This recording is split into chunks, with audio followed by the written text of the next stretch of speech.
This episode is brought to you by Ursa Minor Outfitters. Folks, I'm absolutely in love with my loon mug. It's handmade, it's an absolute piece of art. Whether it's at the office or at the house, people keep asking to check it out. If you're not a loon fan, they also have other beautiful mugs for wildlife fans of moose, bears, and eagles. They specialize in products highlighting the outdoors and local pride through quality design by local artists. They've even started expanding into items beyond mugs, like apparel, dog accessories, and soon candles and more. They also try to partner and highlight other small businesses, and in some cases, forego profits in lieu of charitable giving to help their community, such as the dog rescue. So check them out, UrsaMinorOutfitters.com, and enter promo code HikesMikes10 at checkout to receive 10% off your order. And for our four-legged hiking partners, they also have a portable silicone dog bowl and also a sweet over-the-collar dog bandana. Go check them out, UrsaMinorOutfitters.com, and don't forget to enter promo code HikesMikes10 at checkout to receive 10% off your order.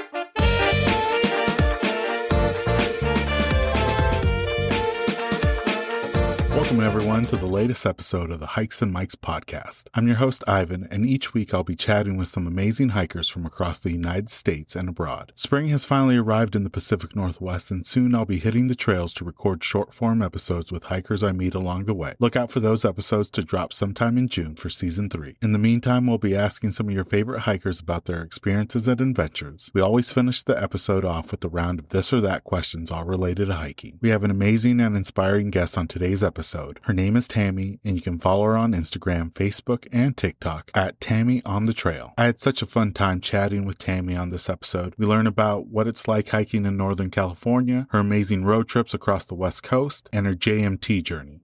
Without further ado, let's jump into this episode with our guest, Tami.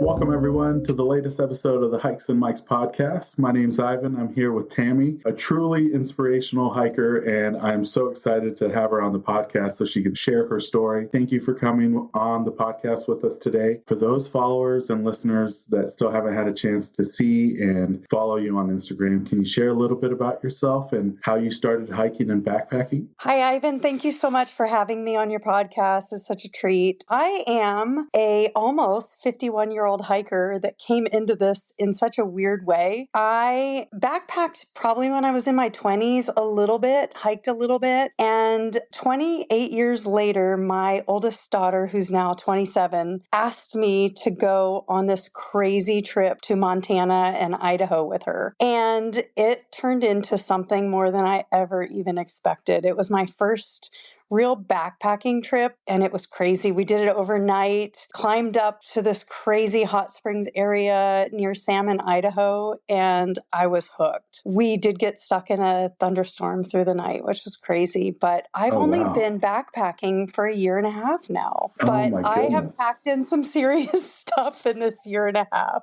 Yes, so you have. I'm happy to be a part of the backpacking community. And you're originally based out of NorCal, right? Northern California? I am. I'm actually in the Sacramento area. I'm originally from Ohio and married a military man. So we went all over the place, including living in Japan for about 5 years, but settled eventually in Sacramento, and I just am so thrilled to be in California. We have the best of everything so close. I'm an hour and a half from Tahoe. I'm an hour and a half from the ocean. I'm 3 hours from Yosemite. You just can't beat it. One thing that I do want to ask you before we kind of talk about your region is I'm hearing that Ohio is an underrated hiking destination. Like some of the state parks that Ohio and Iowa and just the Midwest region has are pretty spectacular. Is that something that you could speak on? Well, I actually had a boyfriend when I was early stages of college who used to go rock climbing, and we'd go rock climbing in this like one little area, and it was near Cuyahoga Falls. There is a lot of hiking actually in Ohio, but that's the only thing we did was rock climbing that I can remember. I mean, obviously you go strolling through the park, but I left Ohio when I was 20. So, and almost 51 now. So it's been a very long time since I've been in Ohio. Kind of going back to Sacramento, everyone knows Tahoe, they know Yosemite. What's it like hiking in and around the Sacramento area? We actually have, Sacramento, for the most part, the city is pretty flat, but I live about a half a mile from the American River. So we have a lot of American River trails. There's a huge bike trail that goes like probably the span of 30 miles up north into the north of the American River. And we also have Auburn, which is close. It's foothills. So it ends up, Auburn is truly just the foothills of Lake Tahoe area. Okay. And so we have a lot of trails up there. They're pretty hilly. I wouldn't say they're mountainous, but it's a good training spot for me locally. You know, one thing that caught my eye that I haven't seen since I moved back from Hawaii is you found a bamboo forest in Northern California. Can you share a little bit about that magical place? Because for me, bamboo forests, especially when it's windy and they're all knocking about, it's something else. It's kind of a crazy story, actually. I joined when I was first setting out to do like crazy backpacking trips. I joined a Facebook page here in Sacramento of Sacramento hikers. And it was really a meetup in Auburn. And it's nestled the trailhead is kind of nestled by this property. I think it was somebody's like property where they planted the bamboo trees. But it was so pretty. We met up and all I do is look over and go, oh my gosh, there's bamboo here. Who knew in California that we had bamboo? I mean, obviously it's not native to California, but somebody planted it and it's super invasive. So it's just kind of spread along the side of the trailhead. Yeah, but it's probably about maybe 30 minutes from my house. And is there a little trail that kind of weaves you through the bamboo forest? No, it's actually at the beginning of the trailhead. It's definitely somebody's property off to the side. Yeah. And the trailhead kind of starts and goes down, but it's, you know what? I caught it. It was like it was almost sunset. So the sun was coming through. It's just absolutely beautiful. And I'm super aware of my surroundings. I'm a sunset person. I'm always looking at the sky. I'm always checking out the landscape. And that for me was like the highlight of the hike, even though it wasn't even on the hike. Yeah, you caught the lighting perfectly in that picture that you have on your feed. Yeah, beautiful. Now, you don't just hike and backpack. Like going through your feed, like you are a badass, like a true inspiration. So you've completed an Iron Woman course, rock climbing, stand-up paddling, and then you visited some amazing places. First, where can I get whatever you're taking to get that motivation? And second, how do you approach taking on new challenges and new experiences that you haven't dealt with or done before? Well, I'm a little crazy, Ivan. So that's the truth. My close friends, they will tell you she's a little crazy. I am one of those people. I'm not one of those people that like, okay, I'm just going to go run every day to run. I have to have a goal. And for me, like setting a goal will give me the motivation to train for it. The triathlons that I did weren't true Ironman. They were, Sacramento has this amazing triathlon. It used to be called Eppies. It's a run, bike, and a kayak. And that was the beginnings for me for kayaking. Now, I did do those triathlons years ago. So probably 15 years ago was my first one. And about 5 years ago, I did the last one. And that was in the beginnings of my knee injuries. So I am no longer a runner, sadly. I do still bike and I love to kayak and sup for sure. Sup for me has helped me through my injuries. So, but I set a goal and I will do anything to reach that goal. I will not even pick something that's basic. That's not obvious. Me, a year and a half ago, I said, I'm going to go climb Mount Whitney. And my friends were all like, no, she's probably going to do it. Yeah. Yeah, you really have set out these goals and you've been able to manifest it and achieve them within a short period of time. Mental toughness. One thing I will say, and I tell people this all the time, I've taken new backpackers out. One thing I will say is marathon runners don't train for the full 26.2, right? They train, they build up, and they max out usually around 20, 21 miles. The last 5 miles comes from your heart. And that's how I face everything. Like I can't physically train for 26.2 miles, but mentally I will push forward those last 5 miles using mental toughness. And that's transcended into backpacking.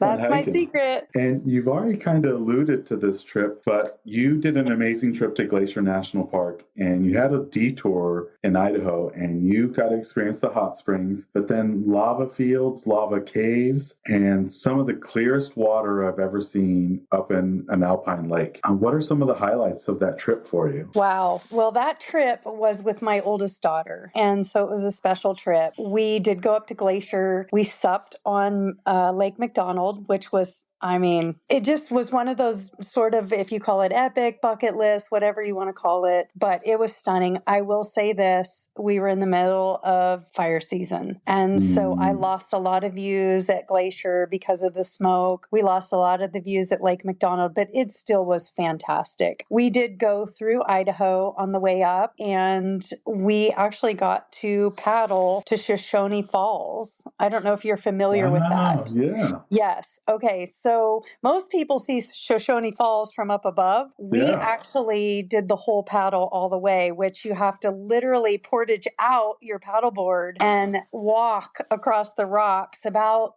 I don't know how far it is, 500 yards, I think is what it was. And then you put back in, but nobody was there that day. It was just us.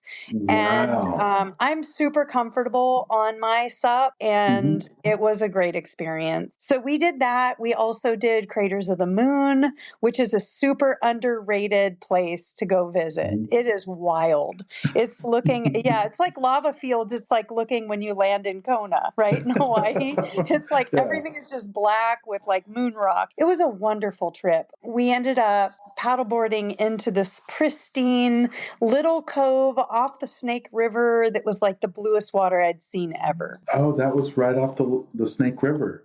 Oh, yes, okay. It was off the Snake River. It was this wild little place that you would stay and camp, and they would allow access to this one little area as we paddled out. And something special happened on that trip where you met some fellow travelers that they shared their travel Bible with you, and you've been able to visit a couple of the places that they had on that list. How's checking the rest of the places off going? Well, I have work to do, Ivan. Seriously, I need to get up to the Pacific Northwest way more than I have. Yes, I meet so many on trail, and I make lifelong friends. And I ran into this couple from Florida while we were in those little Blue Lagoon waters, and they shared with me like a week later their travel Bible, which was fantastic. They've been to Canada.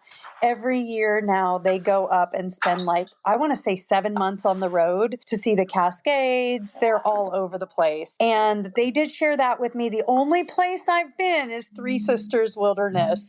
I have really a lot of work to do, but I do have goals to go up and do Enchantments and the Wonderland Trail. Okay. Yeah, based on their list. If you come in the summer, one of my friends every single year for like the last 3 or 4 years, because you have to get the permits now for the Enchantments, she'll do a day hike, the whole thing, which Isn't that like 20 some miles? Yeah, it's a little over 20 miles. I'm not cut out for that. Ivan, I'm almost 51.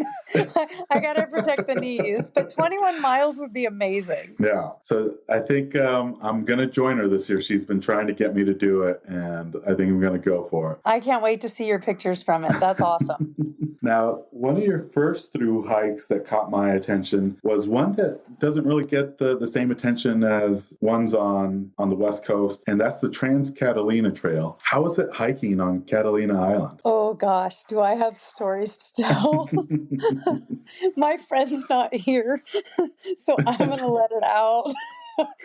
So the Trans-Catalina Trail was definitely my first trail, and longer through hike trail. And you have to take a ferry from Long Beach to Catalina Island. Well, the day of it, we're all excited. We have our heavy packs, and we took way too much crap with us. But we get on the ferry, and it turns out it's a red flag warning day. I had no idea, because as we were in port, everything seemed fine until we got on the ferry, and the boat was just all over the place. Oh, no. People were throwing up on the ferry, and it was crazy because I have a tendency to have vertigo, and I get motion sick, and for some reason I was not motion sick. But Really? my TCT partner ended up on the floor in the bathroom throwing up the whole trip.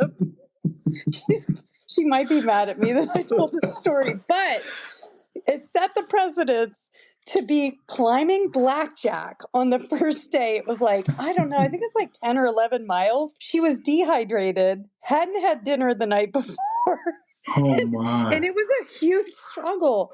I will say, and I tell people this all the time, I did John Muir in August. So it was 6 months after TCT. And I think that the climb from Avalon to Blackjack is harder than anything I did on JMT, including Really? Mount Whitney from Guitar Lake.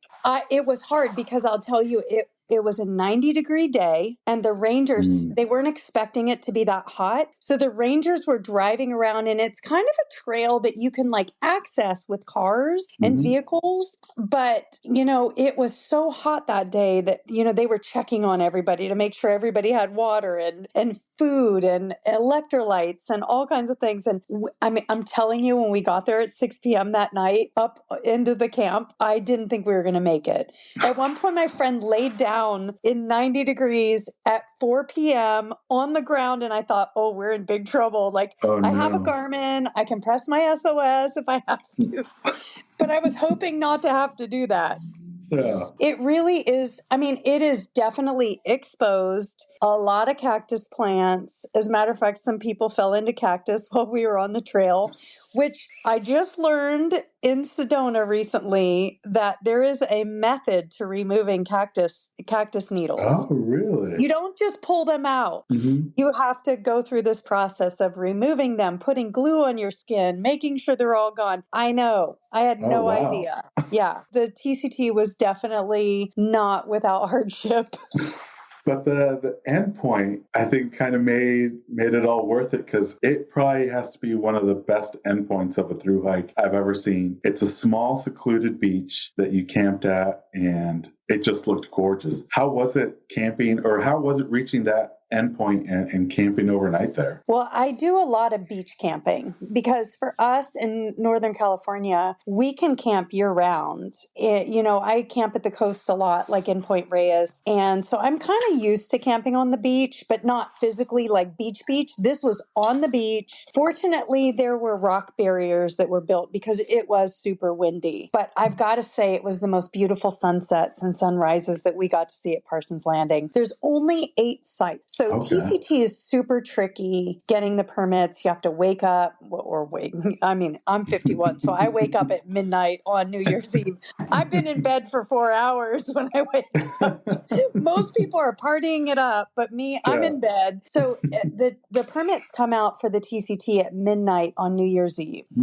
And they are gone immediately within hours. So there's only 8 sites at Parsons Landing. And so it can be kind of tricky to get that last site. So if you ever do try to get your TCT permits, you want to work backwards. So it's easier to get Blackjack than it is Parsons. So when you go to get your permits, you start with Parsons, go back, Twin Harbor, Little Harbor, and then Blackjack. Gotcha. Good tip. But it was stunning, beautiful. Just so you know, though, the trail does not end there. You still have to hike 7 miles back to get your ferry. So it would be lovely if the boat picked you up right at Parsons Beach, but that is not the case.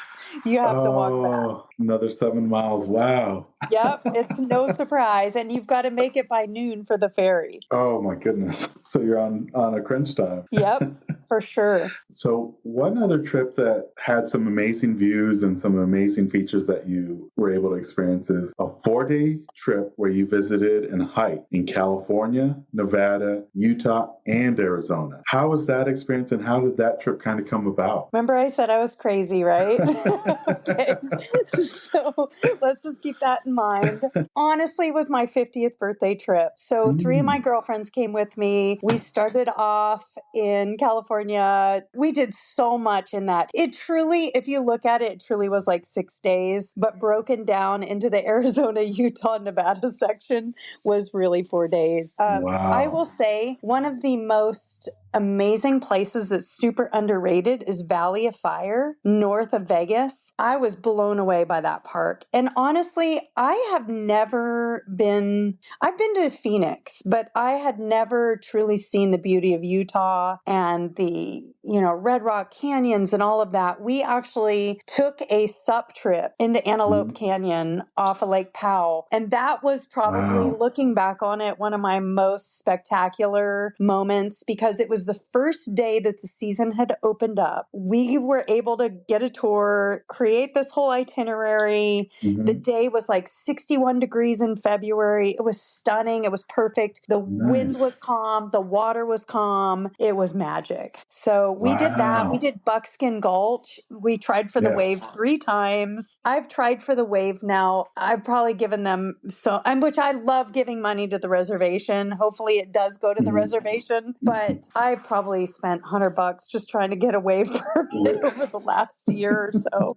I'm giving up now, and I will say Buckskin is a good alternative hike for the wave. And you mentioned Valley of the Fire State Park, which is known for, I think they call it the fire wave. That's very similar to the wave in Arizona, but a little bit different. I'm actually planning, by the time this episode comes out, I'll hopefully have gone there. But at the end of February, I'm hoping to do my first Valley of the Fire visit. Oh, it's beautiful. It's beautiful. Try to find Elephant Rock too. That's what it's I'm worth hearing. it. It's definitely worth it. It's beautiful. Are you going out of Vegas? Yeah. Okay. So there's also Red Rock there too, not to miss. There's a Red Rock State Park, I believe it is, that's kind of on the way. And we did it as a big road trip. I mean, we just hit all these places. I'm a planner, so I have a Google spreadsheet and it's down to the 15-minute bathroom break. And I have the mileage all planned out. My friends probably are like, oh gosh, here she comes again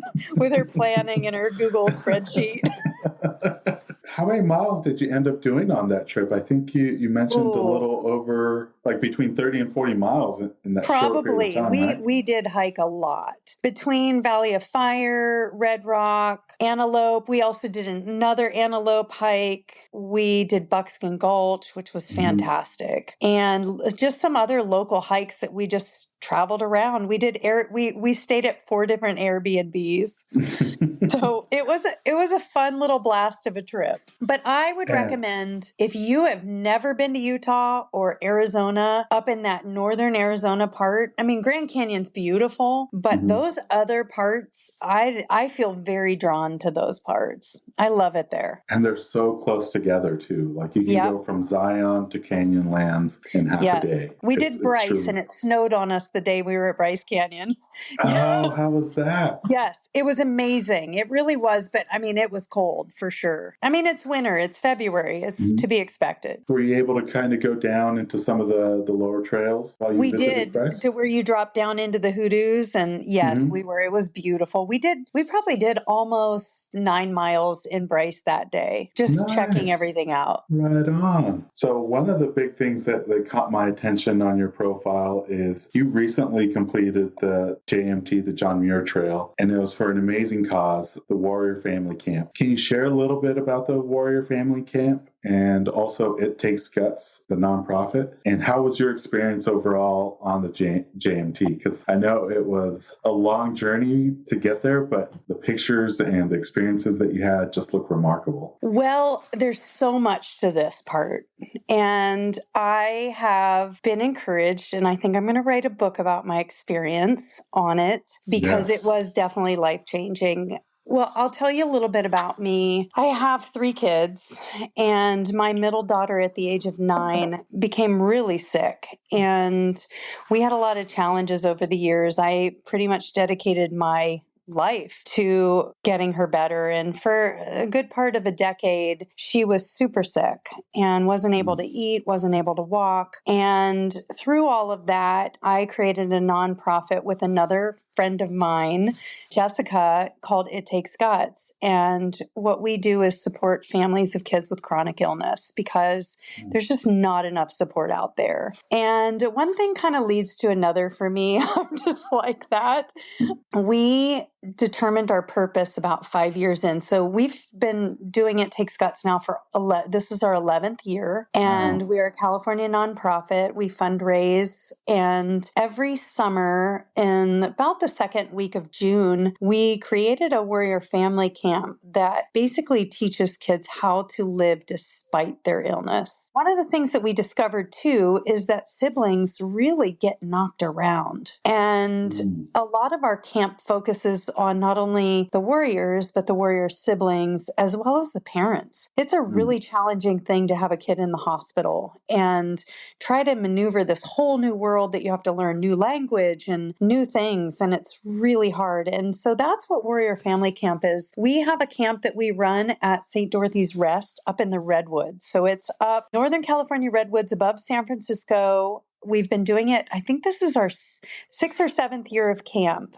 And just this past year, we started doing a program called Nature Heals. And it was something that we've discovered through camp that kids are so different in nature. You know, it takes you out of your pain. It takes you out of your nausea. It takes you out of all the things that bring you down. So we started doing this whole, we have hikes every month. I started this backpacking trip and we had 8 people come to it this past fall, which was amazing. People had never backpacked before. Wow. And I love sharing the love of backpacking. I mean, that to me is challenge yourself, take yourself out of your element, but it really creates this growth in someone and a pride of satisfaction of I just hiked 14 miles round trip. Maybe I spent overnight, but still I did 14 miles round trip. And so the Nature Heals program developed into something that I thought, well, we're in a pandemic. It's really hard for us to fundraise. So in years past, we do a 5K every year. And having kids that are fragile, it's really hard to do a 5K with COVID going on. I mean, these kids are at the most fragile list of, some of them can't get vaccinated because of their illness, or some of them are at high risk if they contract COVID. And so I decided, what the heck? I'm going to go on the John Muir Trail. I'm going to fundraise for it. And so I said I was going to do it. And then I was like, oh, if I'm going to say this, I got to do it. And so it's kind of with all things like my triathlons of the past. I'm like, well, I'm just going to do it. What the heck? And I'll be honest with you, I had a bad knee. And doing the JMT, I had a lot of challenges on the JMT. My knee kept dislocating on me. I knew when I got home from the JMT that I was going to be getting a knee replacement. It was coming. It was the only thing left to fix and do. But I will tell you, on the JMT, I was able to fundraise $6,000 for our nonprofit. Yay, which helps partially with our camp for 2023. And not only that, it just was a really good thing for me. Every day that I woke up in the morning, I would meditate. And I'm not a huge spiritual person, but I am also nature makes me feel very meditative. And I would wake up every morning with one of our families on my mind. And I would pick that family for the day. And that family, that child facing all their issues pushed me up the mountain. And that was it for me. So I definitely feel a book coming. I do want to tell my story of it. Is kind of crazy. I lost my JMT partner on day 12 to a tooth infection. But luckily, I had met this amazing girl from Virginia on day 3, and she and I summited Whitney together. And we're actually going to go do Lost Coast next month and the part of the AT in May together. Nice. So you never know who you're going to meet on trail and keep as a friend for life or whatever. Exactly. And but JMT's spectacular. I mean, there's no words. How many days were you out there? We threw in a 0 day at Ray Lakes because it's just a place to be. And so all in all, it took me 22 days. Nice. We did roughly around 9 miles a day or so here and there. I mean, some days were 14 and I about killed them for pushing me up the mountain. I was like, I did not sign up for 14-mile days. I'm 50 years old with a bad knee. What's wrong with you two? But it was a wonderful experience. I mean, I would recommend it hands down. Even if JMT is too much for somebody to get away, I would suggest doing the Ray Lakes Loop. Okay. Yeah. Beautiful, beautiful scenery. And how was it summiting Whitney? Oh my gosh. I think I was stunned. Well, I'll be really honest with you. I have 2 trail names. One is Fire because I bring a fire to a trail, but the second one is called RX. So RX. it just means I carry a lot of medication with me on the trail. So let's just say I used a lot of medication to get up Whitney, but we left at 2 a.m. from Guitar Lake and we headed up in the dark. I am afraid of heights. So I do think that going up in the dark was probably my best bet. I shouldn't say I'm afraid of heights because I'm actually not afraid of heights anymore. I think that JMT really broke that from me. And I definitely don't have that weird feeling when I stand up on a mountain anymore where I think, oh, scoot back, scoot back. Yeah. But I definitely, Whitney is incredible. I get altitude sick. So it was great. The way we did JMT is building up to it. And I just think acclimating is huge. I don't think it amazes me that people that do it in a 1-day trip without acclimating prior to it, because for me, I had to, I struggled a little at 13.5 and above. As soon as I would hit every 100 miles up when we were or 100 feet up, as we were getting closer to the top, I would get a little dizzy and disoriented. And I would just be like, okay, I'm going to hang out right here for a second. And I think that once we summited it at sunrise, which was truly amazing. And I hadn't talked to my husband, in weeks. And so as soon as I saw the sun coming up, I FaceTimed him because you have cell service up there. And I turned the camera around and the sun came up and we got to share the sun coming up together, which was super special. That's wonderful. Yeah, it was amazing. He was so supportive throughout my whole trip. It just looked like an amazing time. And you did have some hardships and some challenges, but you still pushed through them and made them through. One thing that I saw and I wanted to ask you is there's a hiker that was known maybe on the JMT for not wearing shoes. The legend, I think he had a special name. Did you ever find out if he finished the JMT? Oh, he finished. Okay. So, yeah. Okay. We called him Barefoot Man. So I don't know. I think he goes by Barefoot Jim. This is a real deal. And it was funny because on the trail, it was such a legend. We'd be like, oh, did you see the Barefoot Man today? So what would happen is he's walking really slow, right? He's walking across the rocks. So we would get to somewhere and the next morning we'd pass him again. And we're like, he's passing us somehow at night and camping in front of us. We were like neck and neck with him. It was like we were playing, frog hopper back and forth. And so the funny thing is we ran into one of the rangers at one point. We hadn't seen him in a couple days. And the ranger, we were like, did you happen to see Barefoot Man? And she's like, oh my goodness. You mean the man that was complaining about the rocks? We were like, wait, what? So he was telling her, he's like, I just didn't expect so many rocks. And we just laughed.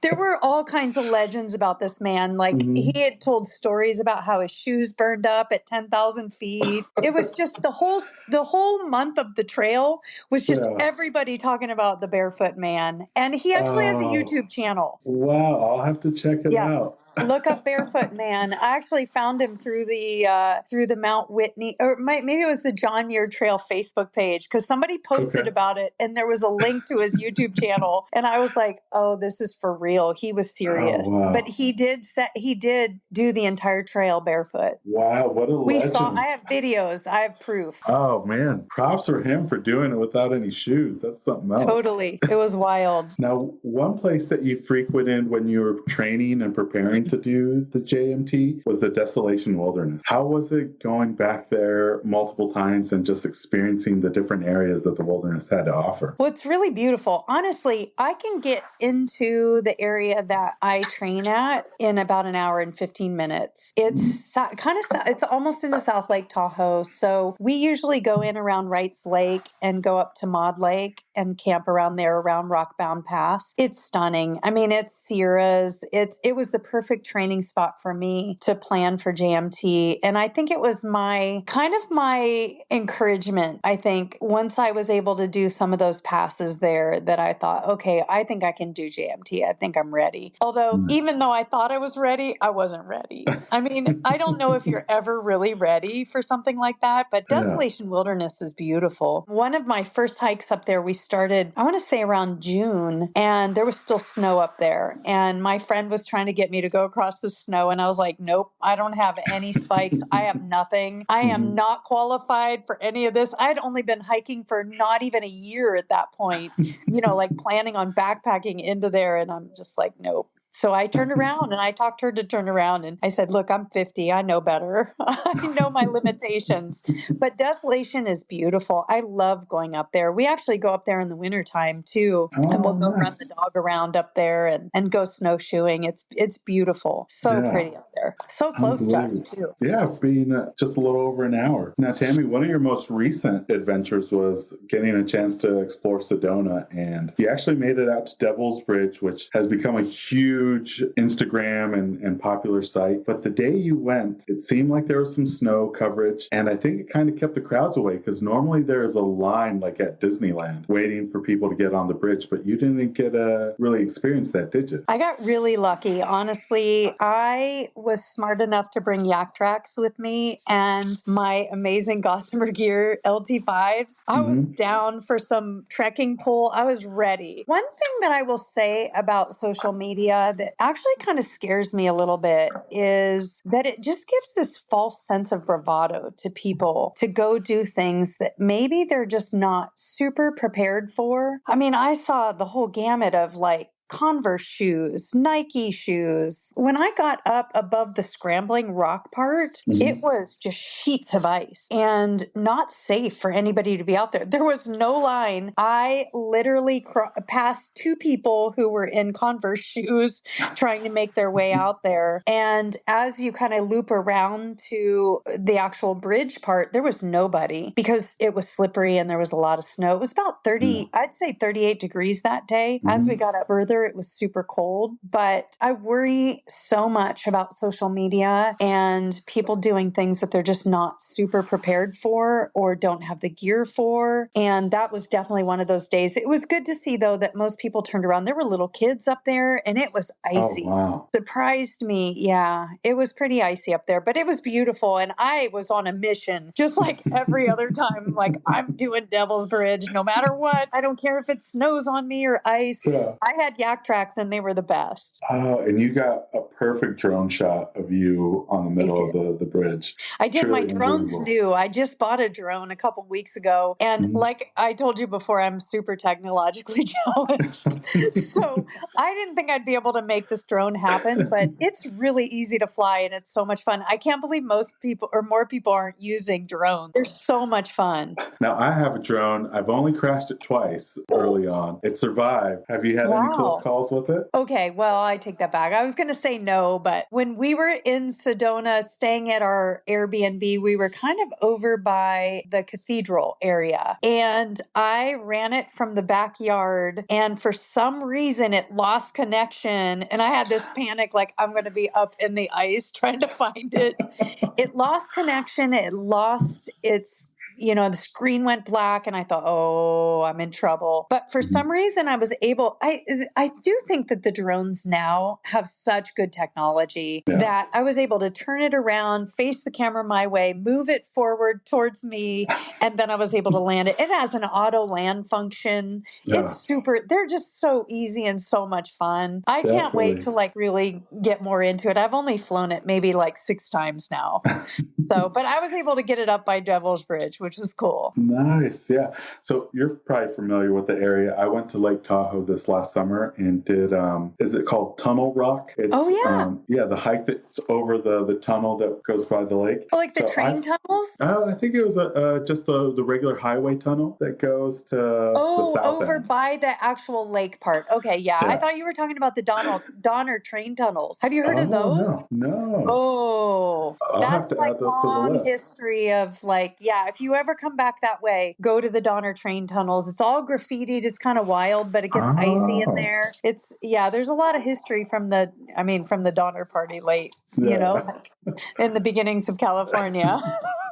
I'll have to remember that. Yeah, I'll add it to the list. But there's so much up there to see. Yeah, but I flew the drone. It's a very short hike, and it kind of, you get to the summit, and there's a small little rock outcropping, but you get a beautiful shot of Lake Tahoe. Nice. I sent up the drone, and I wasn't going too far, and then I lost connection with the drone and my phone. Oh. And like you said, it has a return to home, so it comes back to you, but there's only I got 10 feet on each side of me before cliffs. And luckily, I was able to catch it in my hand. Grab it.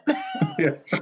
I have had to grab my drone a couple times. It's a scary thing to grab that for the first couple times, but I've got it down. I'm not even ashamed of just getting up there and grabbing it and flipping it around. But they're fun. They're really a lot of fun. I follow a guy on Instagram, and I think it's one of the reasons why I wanted to buy it. I was like, this is so cool. Yeah. And it has that auto track function that you can just set it to a subject, and then that subject moves, and it's just, drones are fun. Especially if you're doing it out by yourself, you have somebody that can record for you without actually having somebody physically controlling the drone. Right. Now, going back to hiking, Tami, I feel like a lot of day hikers and even some backpackers have a summit ritual or end of the hike routine. Maybe it's a favorite snack or a meal, maybe some trail beverages, or even a moment of zen. Do you have any regular customs that you do when you reach your summit or when you make it back out of a trail? I have two things. One is very serious and one is very silly. Okay, my serious one is I give thanks to the land and the indigenous people that lost their land. And for me, that is a huge thing, to go up there and honor the stolen lands of so many indigenous tribes. And so that's a big thing for me. I get a moment of meditation and sorrow and thanks for me being able to step foot on those trails. My second thing is crazy and wild. And I have this Instagram account. It's called Agnes on the Trail, and she's a little avocado.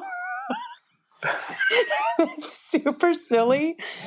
But we have had so much fun with Agnes in the past year. Agnes gets her photo usually at a summit or wherever she's at. And for me, Agnes was born out of the fact that I knew I was going to miss avocados on the trail when I did JMT.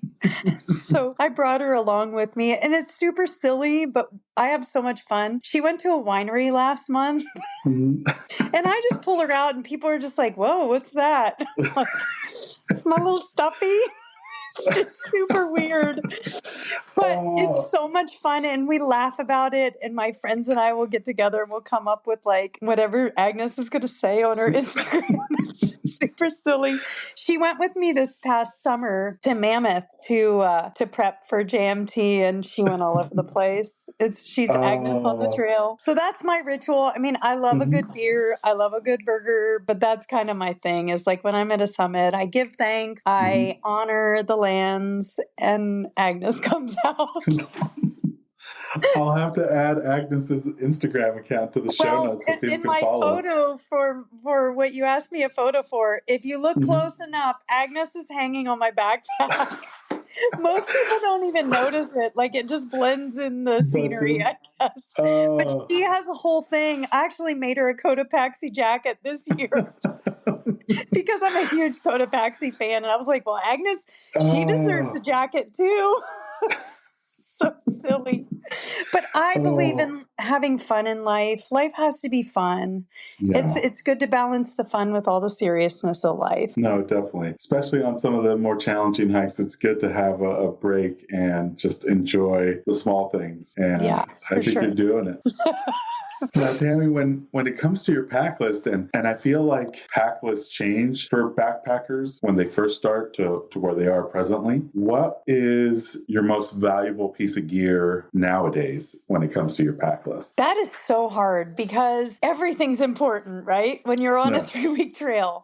I would say that my MVP, I mean, despite obviously the big three, is my CNOC bag. Most people wouldn't say CNOC bag is their MVP, but for one, it helps me filter water quickly. I use a Sawyer squeeze, so I use a CNOC bag and I just dump it into my bottle. But the other thing I use a CNOC bag for, and this is the money right here, is I like to heat water up at night. I sleep really cold. Oh. I have an amazing sleep system, which I would say was my MVP also. But if I had to pick one thing, it's my CNOC bag. So I will boil water with my pocket rocket at night, and then I pour boiling water half into my CNOC bag, and that can keep me all night long. So then in addition to that, I wrap something in it, whether it's like a buff or whatever, and I drop it into a dry bag because it keeps it hot all night, and that's how I sleep. So CNOC bag for the win. I love that thing. They're amazing. Awesome. And now on the flip side, has there been a piece of gear that you started off with, but now because either it didn't live up to expectations or it just wasn't something that you could use or you enjoyed using, has there been something that you ended up dropping from your list? Well, I have a really great story about this crazy. So right before I was getting ready to go on JMT, I decided I was going to go to Fleet Feet and get those super feet and have them perfectly modeled to my feet because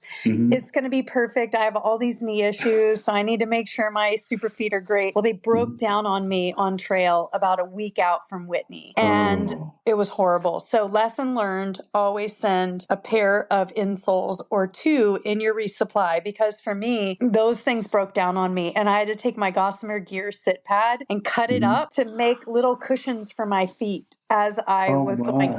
I had one cushion left for the day of Whitney, and that was it. I had to cut my sit pad down to nothing because my insoles broke down and they ripped. They were nothing by the time I got up there. Oh my goodness. So different insoles. How'd you know that somebody on the trail kind of let you know, like, oh, maybe you can use your sleep pad as cushion? Or was it just something that came to mind? As a matter of fact, Jenna, the girl that I was hiking with that we met early on in Tuolumne Meadows, she was cutting up she had like one of those really thin foam pads, and she was cutting them up because her pack was 50 pounds. And so she was struggling with the weight of all that. And so she was cutting hers up, and I'm like, well, I wonder if I could just cut my sit pad. But then I had nothing to sit on, So you sit on all this granite. It's miserable. But I learned my lesson. You should always ship some insoles in your resupply. Good tip. When it comes to hiking and backpacking, I think a lot of hikers throughout their journeys, they have some interesting experiences, whether it's nearly getting lost or maybe an unexpected wildlife encounter. Maybe Mother Nature just threw you a curveball or just had some weird run-ins with individuals. Have you had the chance to have any of those experiences in the 2 years that you've been hiking and backpacking? Well, it's funny. Most people are afraid to do the JMT because they're afraid of bears. I saw one bear only, and it was in a distance the whole time. So I didn't have any crazy wildlife encounters other than the little like marmots trying to steal your food. But I will say I have survived through a couple really scary thunderstorms. One time in Idaho, we were caught up on the mountain and a thunderstorm rolled in. It was around the time of smoke. So as soon as the thunderstorm stopped, there was smoke in the air. We thought, oh my gosh, we're going to get engulfed in wildfire. Yeah. And then on JMT, we got chased up Muir Pass with a lightning and thunderstorm behind us. Boy. I was the last one up, and I cried. I cried so hard. When we got into Muir Hut, we actually got trapped in Muir Hut with Barefoot Man. Oh, no kidding. But as we were ascending up, we were probably about a quarter of a mile up to the hut, and the crack of lightning behind us, and the rain, it started hailing. I got hail in my eye. Oh my goodness. I was just getting pummeled. By the time I got up there, I just had this whole cry release. I have never cried so hard in my life. And I just looked at my buddies and I was like, I'm really sorry.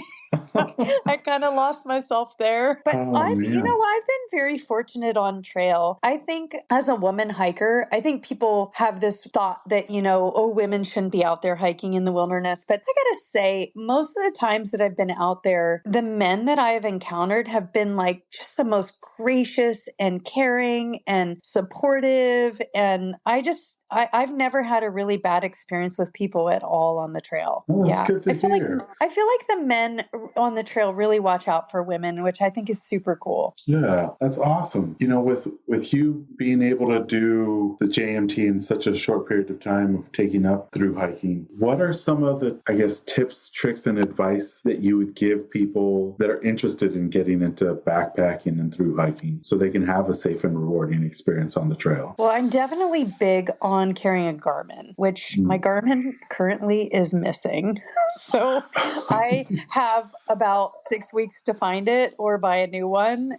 We had these crazy rainstorms come through Sacramento like last month, and I don't know why I thought that I should put my Garmin next to my bed, and then it's just gone. I have no idea where it is. But Garmin, it is so worth the investment to purchase a satellite device, whether it's the Zoleo or whatever. For me, like that's huge. I take it on day hikes just so I have it. It's great for communication. It's great for emergency. I also think it's important to tell somebody where you're going and if you're going to go on a hike to do that as well. But one of the biggest things for me, like getting into it, and of course, it was like a crash course on what do I need to buy. I did a lot of research. So pretty much I'm still planning on using the gear that I used last year, which I truly bought great gear and it's super ultralight. So there's no need, like spend your money on your gear like one time. It's so much better to not go, oh, I want to buy this backpack, but I'll buy that in a year from now. For me, I had to be as ultralight as I could because I knew I had knee issues. And so it's not a choice for me. I'm either not going to go or I need ultralight gear, but the other thing is starting out, like if you're just day hiking,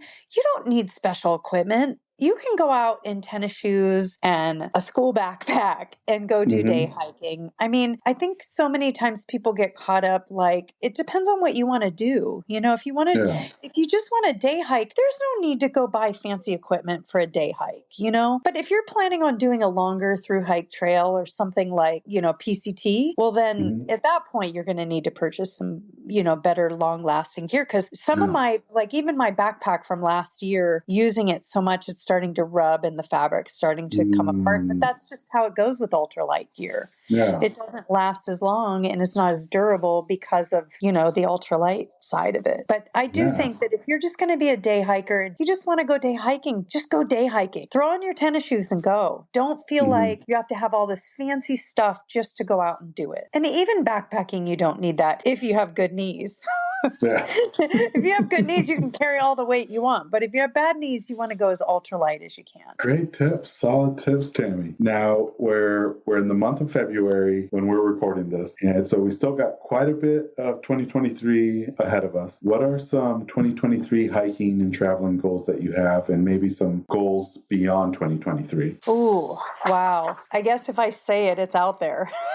I'm not ready to say it, but let me just tell you what I'm doing this year. I do have my eyes set on something, but I'm afraid to say it just yet. But next month, I'm going to go do the Lost Coast Trail up here in Northern California. It's along the coast. It's a coastal, beautiful hike. It's not long. It's like 26 miles, but because of the terrain of it and the tides, it takes about 4 days to do. And I like to really enjoy things. I will be going with a friend of mine and my JMT Whitney buddy, who's coming from Virginia for that. And then in May, I'm going to go do a portion of the AT with her as well. And we're going to do the Shenandoah section. I'm super excited about that. And then July, I'm waiting on, I find out next week if I got the permit.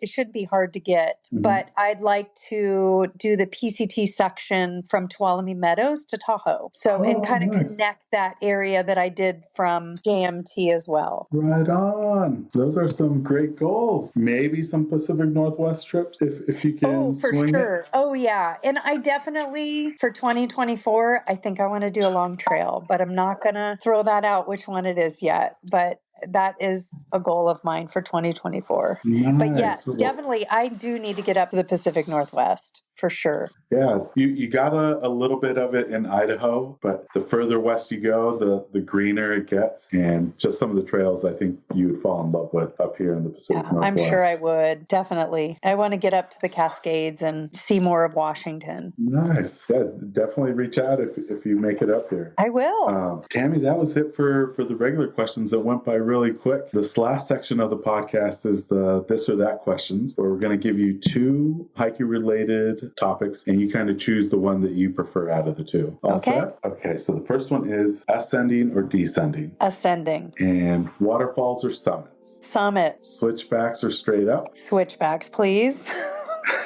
Trek poles or freehand? Oh, definitely trekking poles. And do you fuel up before a hike or do you fill up after? All of the above, all through it. Chili cheese Fritos for life. Oh, yes. I'll make sure to ask you about those. Bushwhack or go around? Oh, go around. I'm too old for bushwhacking. And do you jump in or do you stay dry? I jump in. Sunsets or sunrises? Sunset. And spring flowers or fall colors? Spring flowers. And do you tag a hike or do you not tag a hike? That's a tough one for me.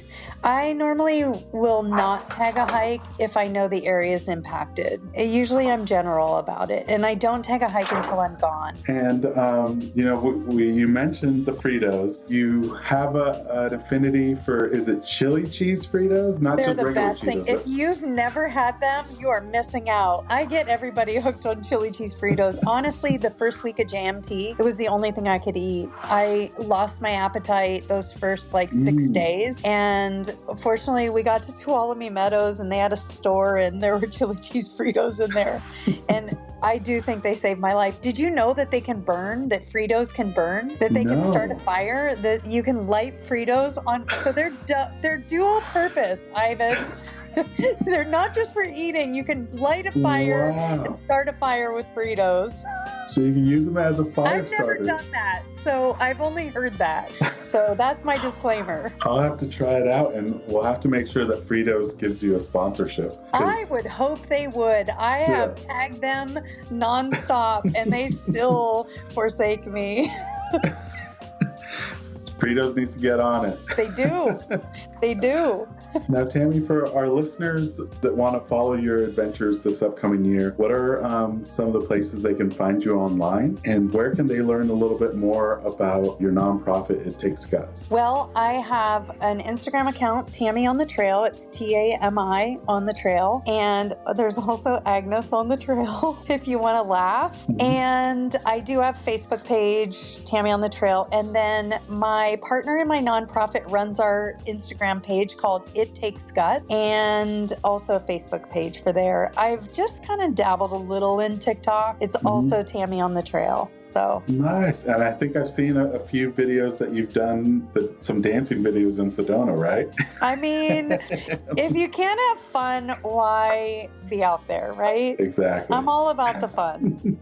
Well, thank you so much, Tami. It's been truly remarkable speaking with you and sharing a little bit about your history and your stories. I really had a great time chatting with you. Thank you so much for having me on here. This was a blast. It's so great to meet you. You as well. Thanks, Tami. Thank you once again to Tami for joining us on this episode of the Hikes and Mikes podcast. Be sure to follow her on Instagram at Tami on the Trail to keep up with her latest hiking adventures. Also make sure to check out her amazing nonprofit, It Takes Guts, on Instagram at It Takes Guts. We'll be putting out new episodes every week throughout the spring. Please be sure to like and subscribe to not miss out on those. Also follow us on Instagram at Hikes and Mikes. Catch you on the next one. This episode's music was created by Ketsa. Follow him on Instagram at Ketsa Music. This episode is brought to you by Flip Socks. Whether you're on the trail, on the job, or in the yard, Flip Socks will keep Mother Nature out of your boots with their innovative nylon sleeve. You no longer need to worry about any annoying debris getting trapped in your boots during your hikes. Simply flip down the nylon sleeve over any boot to prevent Mother Nature from finding its way inside, keeping your feet comfortable all day long. To get your first pair, visit flipsockswithaz.com and enter promo code HikesMikes10 at checkout to receive 10% 10% off your order. And for listeners who use the promo code at checkout, I'll be donating 100% of the Season 2 promo code proceeds to Big City Mountaineers, who provide transformative experiences through connections to nature that strengthen life skills and build community for youth and disinvested communities across the nation. So if you're tired of bits and pieces of the trail finding its way into your hiking boots, pick up a pair of flip socks today with the promo code HikesMikes10 to get 10% off. For website and promo code, see the episode description.